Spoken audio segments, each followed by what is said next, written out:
चाहे मर जाना, पर ये 7 बातें कभी किसी को मत बताना। भक्तों, कुछ ऐसे गुप्त बातें होती हैं जो हमें कभी भी किसी को बतानी नहीं चाहिए। आपको शायद यकीन नहीं होगा, पर अक्सर घर परिवार में शांति का कारण हम स्वयं ही होते हैं। हम इस बात को देख पाए या ना देख पाए, पर यही सत्य है, क्योंकि जाने अनजाने में हम खुद ही अपनी वो बातें दूसरों को बता देते हैं जो हमें हमेशा गुप्त रखनी चाहिए। और वही बातें जो जाने अनजाने में हम दूसरों को बता देते हैं, वही हमारे दुख का कारण बन जाती है, वही हमारे घर परिवार की बर्बादी का कारण बन जाती है। और फिर बाद में हमें ये सोचकर पछतावा होता है कि मुझे ये बातें किसी को नहीं बतानी चाहिए थी, मैंने जाने अनजाने में मूर्खतावश बहुत बड़ी गलती कर दी। भक्तों, इसलिए आज हम आपको एक ऐसी कथा सुनाने वाले हैं जिसे सुनने के बाद आपको 8 ऐसी बातें पता चलेंगी जो जीवन में कभी किसी को नहीं बतानी चाहिए। दोस्तों, एक समय की बात है, एक गांव में रामलाल नामक एक व्यक्ति रहता था। वह व्यक्ति बहुत ही गरीब था, इतना गरीब कि उसको 2 वक्त का खाना भी बड़ी मुश्किल से नसीब होता था। वह काम की तलाश में पूरे दिन इधर उधर भटकता रहता, पर उसे कोई काम नहीं मिल रहा था। भक्तों, फिर एक दिन उसने अपनी पत्नी से कहा कि मैं जिस जगह भी काम मांगने जाता हूं तो हर कोई मुझे यह कहकर काम नहीं देता कि हमारे यहाँ काम की जरूरत नहीं। मैं काम की तलाश करते करते थक चुका हूँ। मुझे समझ नहीं आता कि मैं तुम लोगों का पेट कैसे भरूं, अपने बच्चों को कैसे पालूंगा, और ये चिंता मुझे दिन रात खाए जा रही है। ये सुनकर उसकी पत्नी ने कुछ सोचकर कहा कि तुम एक आदमी के पास एक बार ही काम मांगने जाते हो, और जब वो काम नहीं देता तो तुम दोबारा उसके पास जाते तक नहीं। अगर तुम्हें उनसे काम लेना है तो तुम्हें हमदर्दी तो जतानी ही होगी, तुम्हें उनसे हमदर्दी हासिल करनी होगी, अपनी गरीबी दिखानी होगी, ताकि वह लोग तुम्हारी मजबूरी समझकर तुम्हें काम पर रख लें। इसलिए शर्म मत करो, उन्हें अपनी मजबूरी बताओ, अपनी गरीबी बताओ, और इसी उपाय से तुम काम कर सकते हो। ये बात रामलाल के मस्तिष्क में बैठ गई, और अगले दिन काम मांगने के लिए वो एक सेठ के पास जा पहुंचा, जहां पर वो पिछले दिन काम मांगने के लिए गया था। लेकिन इस बार उसने हाथ जोड़कर उस सेठ से प्रार्थना की, उससे विनती की कि वो बहुत गरीब है और उसे काम की बहुत आवश्यकता है। वो जो कुछ भी उसे देंगे उसमें संतुष्ट हो जाएगा, पर कृपा करके मुझे अपने यहाँ काम पर रख ले। उसकी ये हालत देखकर उस सेठ ने उसे अपने यहाँ काम पर रख लिया। वह रोज वहां काम करने जाने लगा, पर अंदर ही अंदर वह खुश तो था कि उसे काम तो मिला, लेकिन उसका वेतन दूसरे लोगों से कम मिलता था। वही काम जो दूसरे लोग करते थे, उन्हें ज्यादा वेतन मिल रहा था और इसे कम वेतन मिल रहा था। जब इस बारे में उसने अपने सेठ से कहा तो सेठ ने कहा कि देखो भाई, तुम्हें काम की जरूरत थी, मैंने तुम्हें काम दिया, मेरा धन्यवाद करने की बजाय तुम मुझसे शिकायत कर रहे हो, ये कैसी बात है। ये सुनकर रामलाल वहीं पर चुप हो गया, क्योंकि बात कहीं ना कहीं सत्य थी। सेठ ने तो उसे उसकी मजबूरी के हिसाब से ही काम दिया था, और इसीलिए वो उसे अपने अनुसार ही वेतन देता था। लेकिन धीरे धीरे उसने ये बात अपने सगे संबंधियों और अपने दोस्तों को भी बताना शुरू कर दी कि उसका मालिक उसे कितना वेतन देता है। भक्तों, समय बीतता गया और रामलाल पूरी लगन के साथ अपना काम करता रहा, लेकिन अब परिस्थितियां बदलने लगी थी। सेठ अब रामलाल से दूसरे लोगों से ज्यादा काम लेता था और उनसे कम वेतन उसे देता था। ये बात रामलाल के मन को बहुत ठेस पहुंचाती थी। वो दूसरों से ज्यादा मेहनत कर रहा था और उनसे कम वेतन पा रहा था। इससे उसके आत्मसम्मान को बहुत गहरी चोट पहुंची। अब धीरे धीरे उसका मन अपने काम से हटने लगा, उसका मन काम में लगता ही नहीं था। भक्तों, जाहिर सी बात है कि ऐसी जगह किसका मन लगेगा जहां आदमी को अपने आत्मसम्मान के साथ समझौता करना पड़े।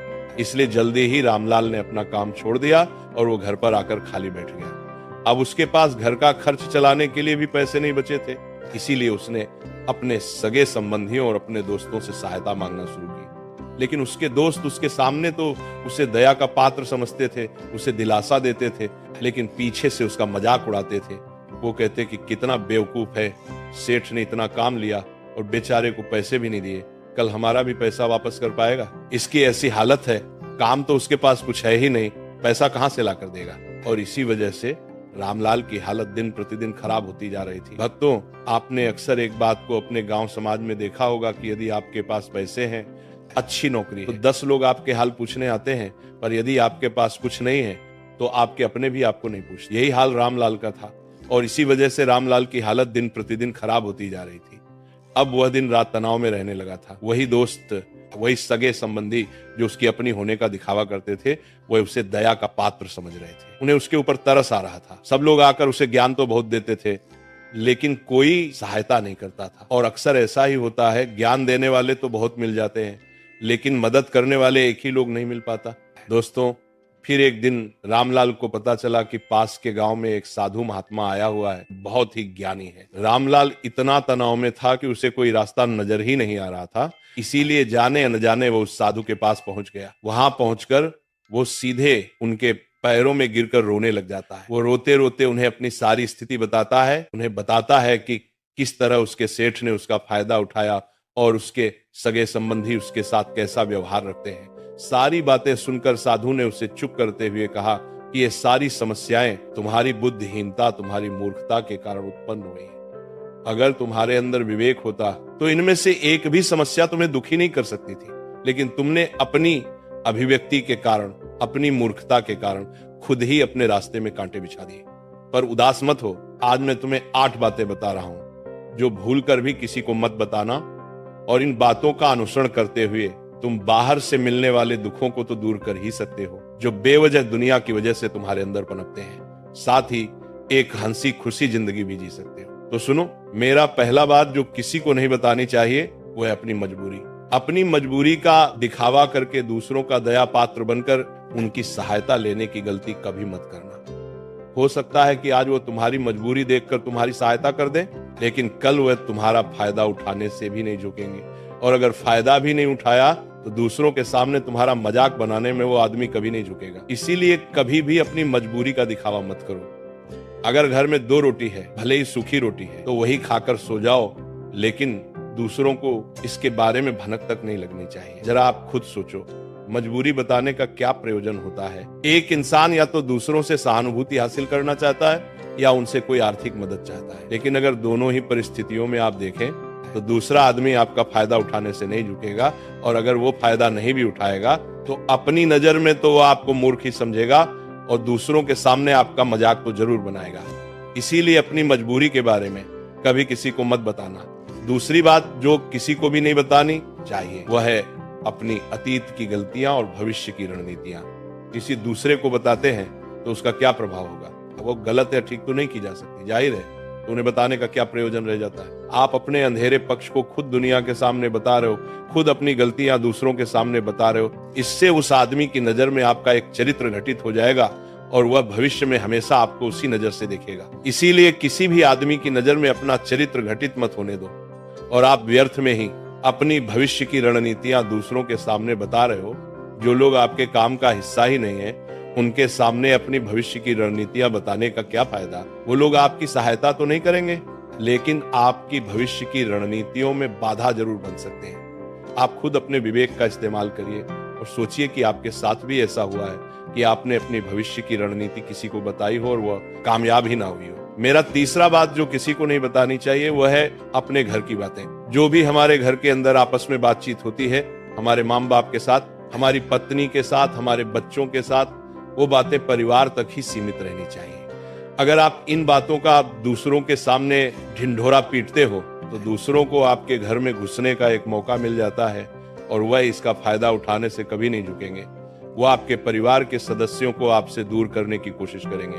हम समाज में देखते हैं कि हम अपने घर के झगड़ों को कम करने के लिए उन झगड़ों को अपने पड़ोसियों और दूसरे संबंधियों को बता देते हैं, लेकिन इससे आपको सहायता कभी नहीं मिली होगी, बल्कि आपके घर की लड़ाई झगड़ा और ज्यादा बढ़ गए होंगे, और ये जाहिर है कि वो बढ़ेंगे। अगर आप अपने माँ बाप की बातें दूसरों को बताएंगे तो आपकी माँ बाप को बुरा ही लगेगा कि हमारा बेटा हमसे बताए मगर दूसरों को ये बातें बता रहा है।